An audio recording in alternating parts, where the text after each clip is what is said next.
Hey Callies, so I'm back with another video, and this is the video I told you guys I was going to be making on foster to adopt.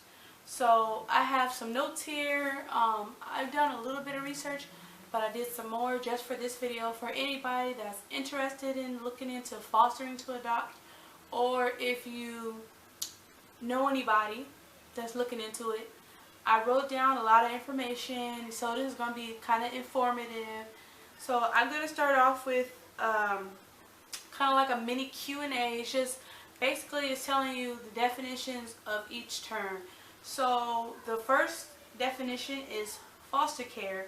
And basically, what is foster care? So it says it's a temporary living arrangement for abused, neglected, and dependent children who need a safe place to live when their parents or another type of caregiver cannot take care of them. And then it says, what is foster to adopt? Now, foster to adopt are children waiting in foster care. They can range from infants up to 8 years old, sometimes older.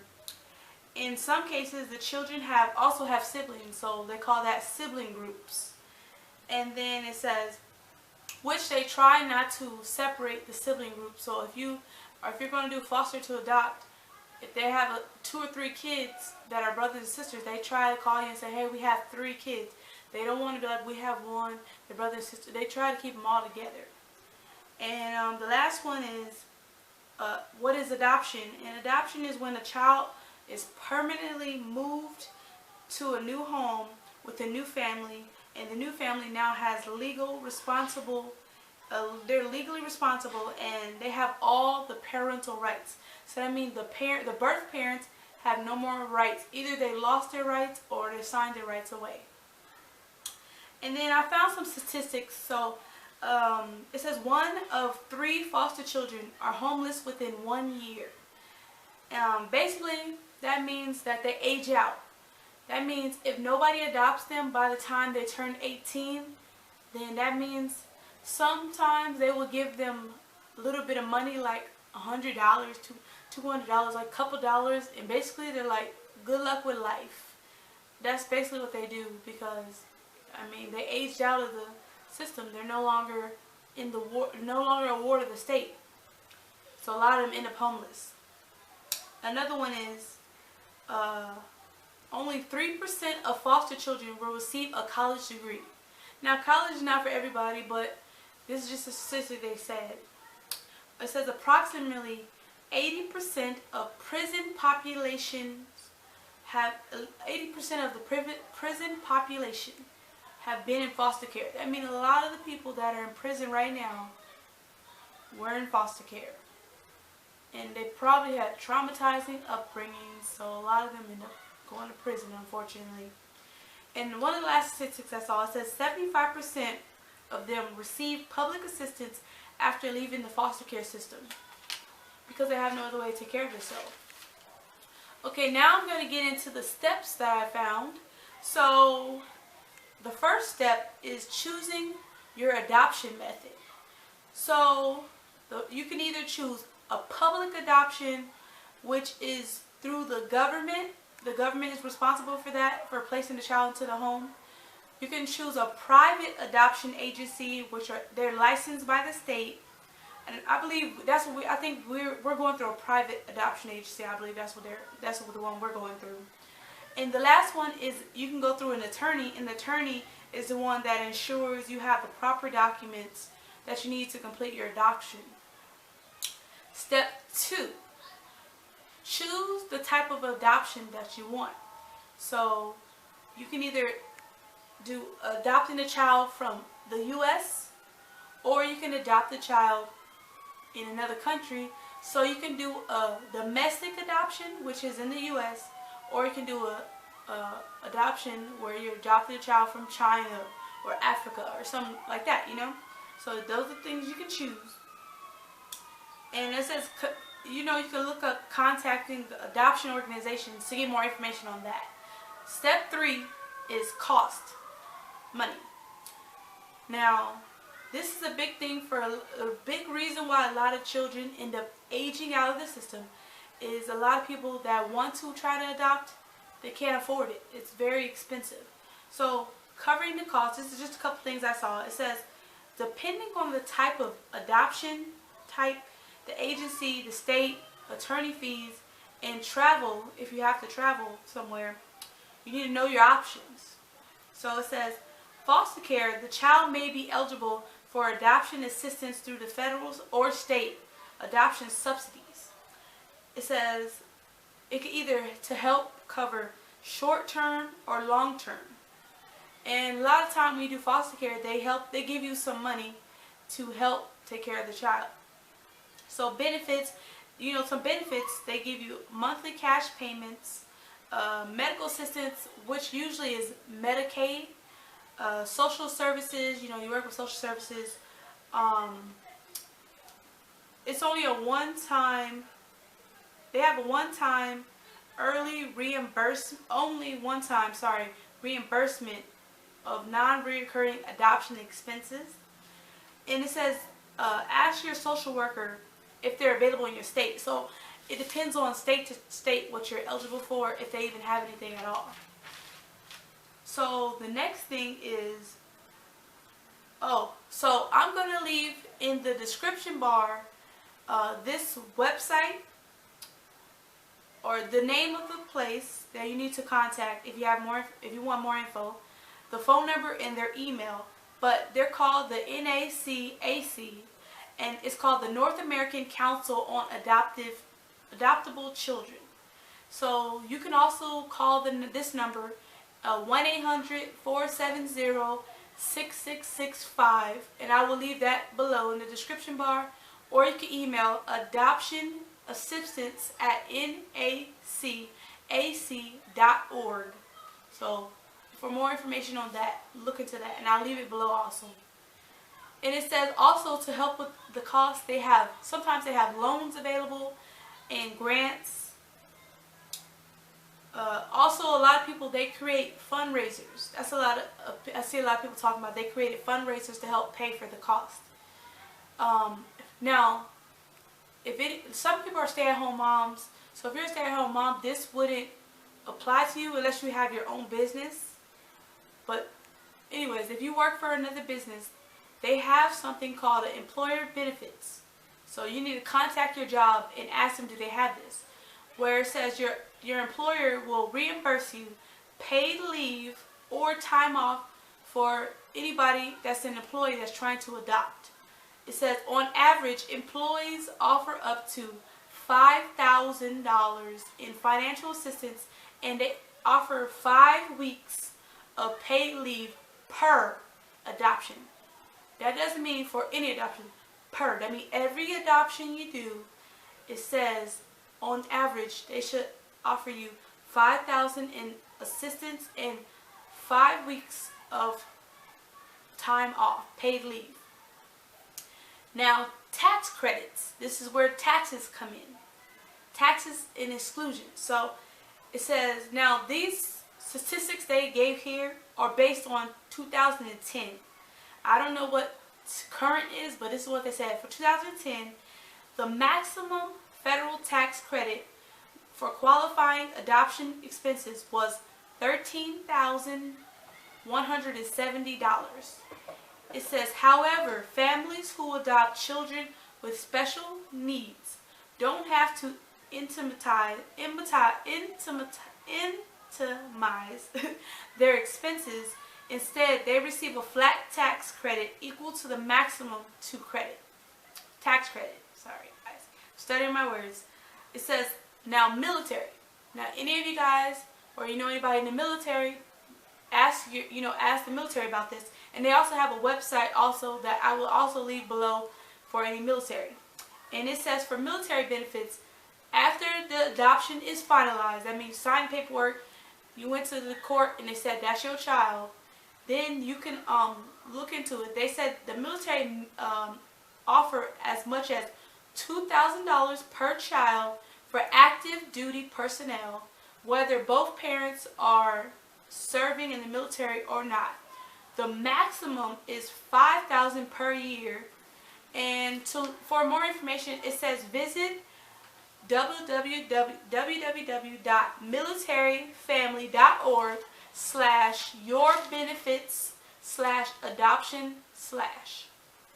I'll also leave that below so you can look into that. Step 4. Now, working with your agency. It says, ask for guidance during the process. You will also either attend an orientation or have a training session. Me and my husband went to orientation. So that was our first step. Okay, orientation. So next, we're waiting for our next step. Now, home study is the next step here.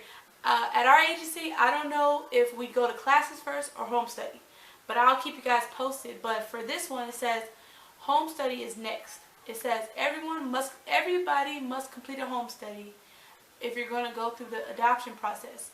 And even if you're not adopting, when you're doing foster care, you still have to do a home study. They have to make sure everything's safe. And if they see that, okay, maybe you have a table that a child could hit their head on, they're going to tell you, okay, you need to baby-proof this before we can, before we can put a child in your care.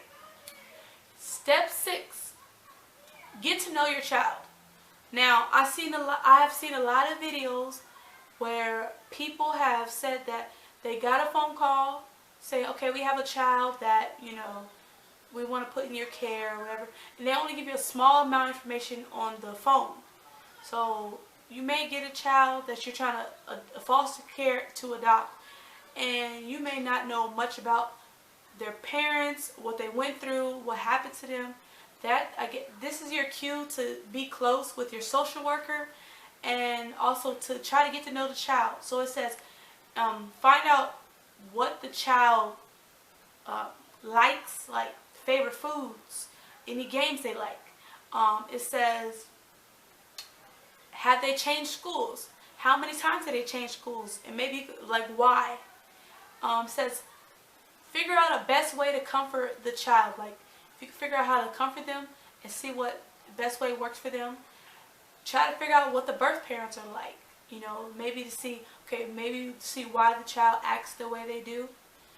And also it says, get to know the family history of the child and the child's medical history, so you can know if anything medically pops up. Okay, we know this runs in the child's family. Step 7, prepare for your child. Obtain a birth certificate. And it said that this tends to be hard to get the original birth certificate a lot of times, but they said it's very important to get the child's original birth certificate, because if you're going to try to adopt them, this is something you need in the last step of the adoption process. Because when you do all your paperwork and go to court to see the judge so he can approve the adoption, you're going to need the birth certificate. Get a social security card for the child. Contact the insurance company, Medicaid, so you can start getting that process going, so you can be able to take the child to the doctor. And when they're going through foster care, and they should be able to get Medicaid up until they're 18 years old. So talk to your social worker about that also. It says find services, daycare. Look into daycare. And they said sometimes the agency you're going through, they may already have somebody they know that they have daycare through, and you can try to link up that way. It says look up school enrollments for older kids. Look up some good schools. You can look into therapy. If you get a child that's acting out and obviously they've been abused, a lot of times the kids have been abused sexually, mentally, physically.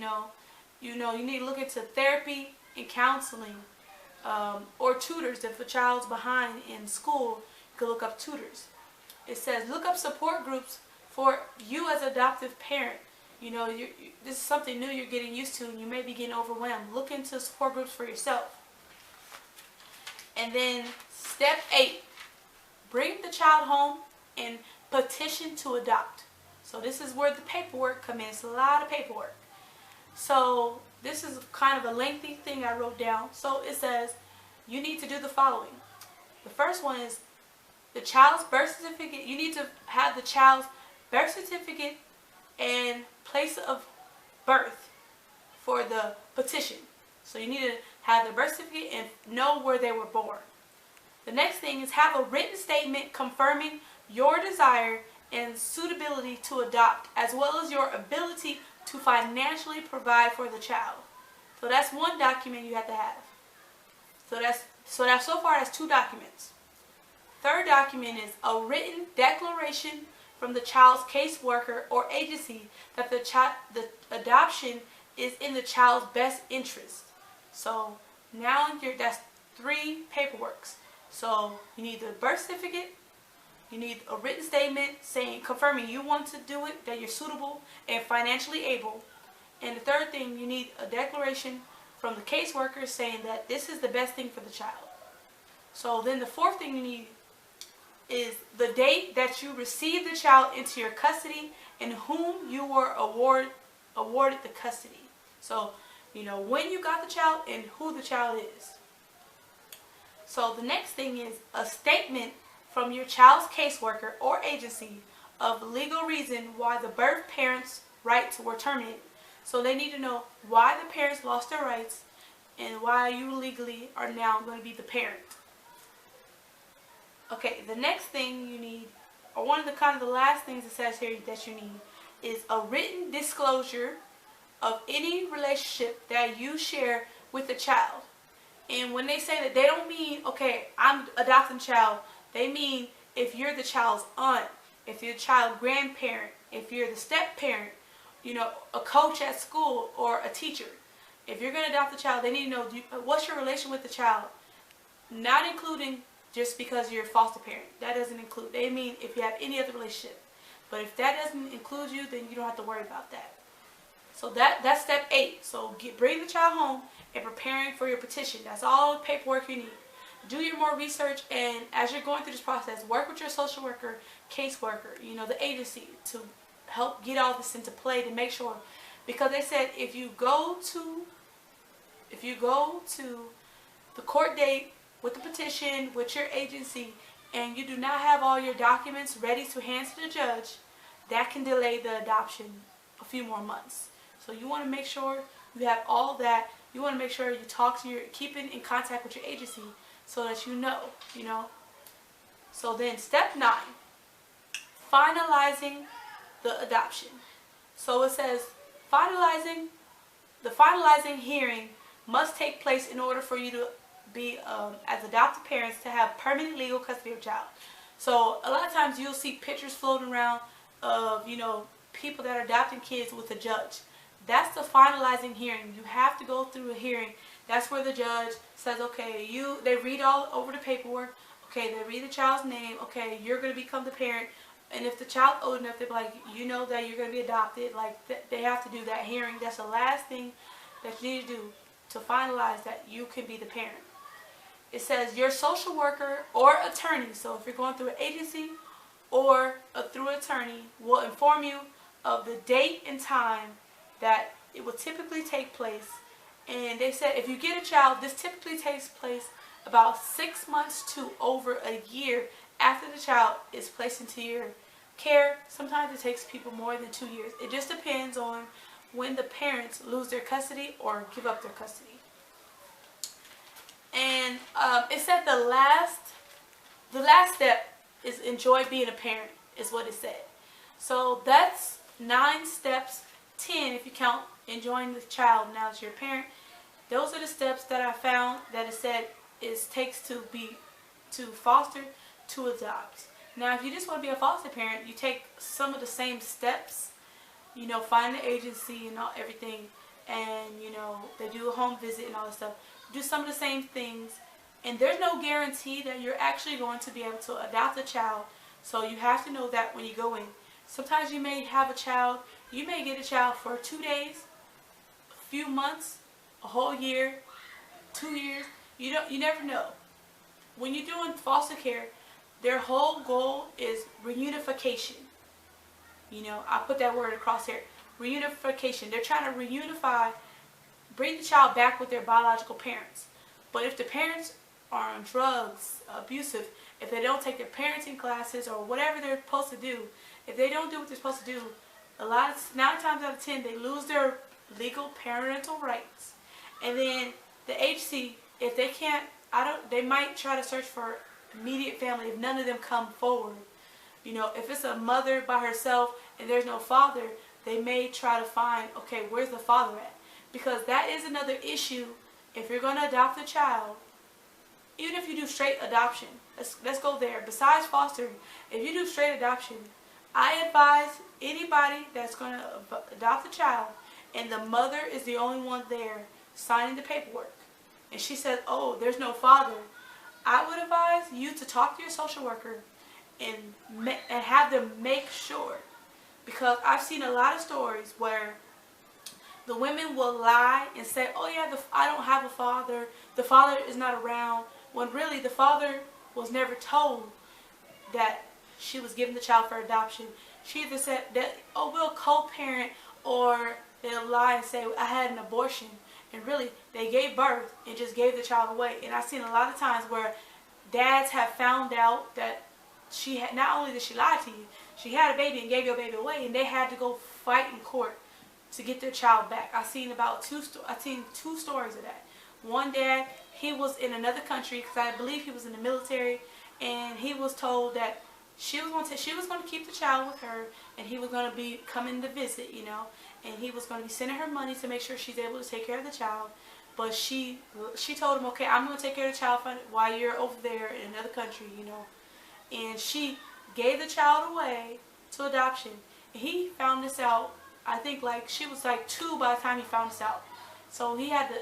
Now I know a lot of people were upset at him, like, oh, why would you go rip this child from this adoptive family's house? But I mean, people also have to take into account he's a father, and he thought, you know, he was lied to, and he had no idea she just gave the child away. It's like, don't do that. She should have, if she didn't want to take care of the child, she should have called him and said, hey, you know, do you want her? I can't do this. Come and get her, you know. But she didn't do that. Instead, she did a coward thing and just gave the child away. Or she could have called him and said, hey, I can't take care of the family. I can't take care of the baby. Can I get is your family close by? If he, well, I don't know about his family, but he had to go fight, and he got the baby because that was the judge was like, that's right, she lied and gave up his rights. That was, his still had rights. So he got his daughter, and there was another dad who, this baby was only a few months old. So she would, actually both dads, I think both babies were a few months old. So they'll never know really that. I don't think they'll ever really know that they had been through adoption unless the dad goes and tells them. You know, I don't understand why mothers would do that to a dad. Like, now if he was a bad guy that shouldn't be around kids, like a child molester, or, you know, then okay, I can understand that. You should go to court for that. Don't take it upon yourself to try to just weasel around, because that's also how adoption agencies can get sued. That those adoptive parents could have said, you know what, y'all told us that all the rights were gone, and you guys lied to us. She could have got the adoption agency sued, and then they probably could have turned around and sued her. So do not ever do that. If you guys think, hey, you know what, I don't want to raise this baby with him, let him either take the baby himself or go to court and see what the judge says. Most likely the judge is going to give him the child because if he wants to take care of the child. But if he's not suitable, then the judge will say, okay, don't take it upon yourself. That's how people get sued and go to jail. But anyways, that was like a little mini rant. I don't understand why women do that to fathers. Like, if he wants to be a dad and he say, hey, I'm going to help take care of the child, if he wait in the military, why would you do that to somebody? You know, that's a terrible thing to find out. But anyways, anywho, this was about, you know, the adoption process. That was just a little mini rant letting you guys know. If any of you guys think, hey, I want to give my child for adoption, make sure you do it the legal right way, because that's how things can come back and fire upon you, and you could get in trouble. So that's like a little mini rant / helping women that are trying to give their child for adoption. Don't do it, but don't do that without going through court, because that's how things happen. That's how people go to jail, get sued. That agency could have said, you know what, you could have got us in trouble and tried to sue her. So anyways, let me get off of here. That was just a quick, well, not quick, but that was just a video about foster to adopt, regular adoption, and steps you should take and things you should not do when you're doing adoption. You know, do not ever, you know, try to take it upon yourself to do things. And another thing is also make sure you have all your documents. I'm glad I took notes so that me and my husband know if we are able to adopt, we know we got to make sure we have all these documents. Because if you go to court, they're gonna say, sorry, we can't wait. We sorry, you gotta wait longer. We can't help you. You know. So, all right, Callies, leave me a comment below if any of you guys are considering adoption. If you know anybody considering a foster to adopt, and love you guys. Bye.